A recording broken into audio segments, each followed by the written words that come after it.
For today's video, magluluto po tayo ng Lucky Me Chicken at Chicken Sopas. Best for breakfast at bagay na bagay din sa malamig na panahon. So ano pang hinihintay natin? Tara let's magluto na tayo!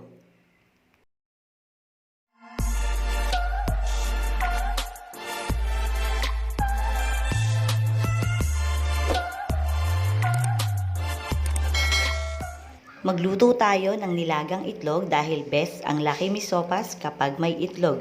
Magpakulo ng tubig, lagyan ng konting suka para hindi mag-crack ang itlog. Pakuluan ng 2 minuto. At kapag kumukulo na, pwede nang patayin ang apoy at ibabad ang mga itlog ng 2 minuto kung gusto ng hard-boiled egg. Nasa sa inyo po iyon kung gusto nyo ng soft-boiled o hard-boiled. So habang nakababad ang itlog, magpakulo tayo ng 4 na tasang tubig. After 2 minutes, maaari nang ilipat ang nakababad na itlog sa malamig na tubig. Kung walang yelo, pwede na ang galing sa gripo dahil malamig din naman. Luto na ang ating hard-boiled egg. Ito na ang ating main ingredient, Lucky Me Chicken at Chicken Noodles. Ayan.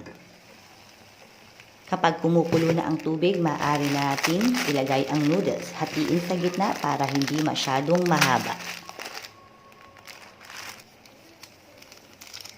Ilagay na ang seasoning at lagyan ng 2 kutsarang butter. Pag may butter, mas malasa, mas masarap.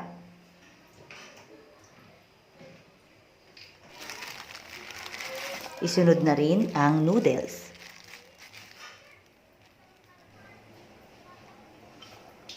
Maglagay din ng konting carrots.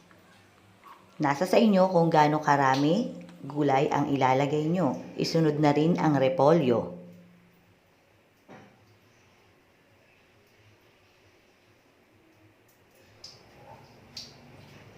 Lagyan na rin ng hotdog. Kung walang hotdog, pwede na rin, sopas pa rin po yan.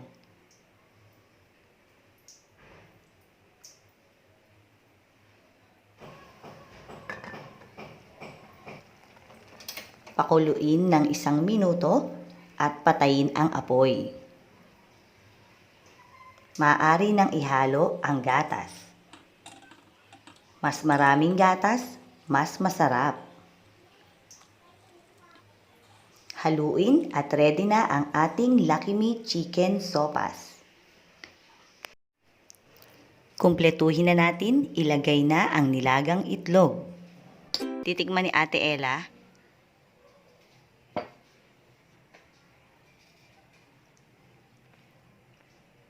Wait lang. Ay. Ayan, nakanong lasa? Sarap. Sopas na sopas talaga. Wow.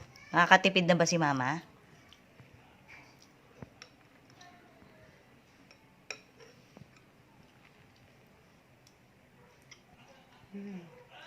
Sarap talaga, anak. Sarap.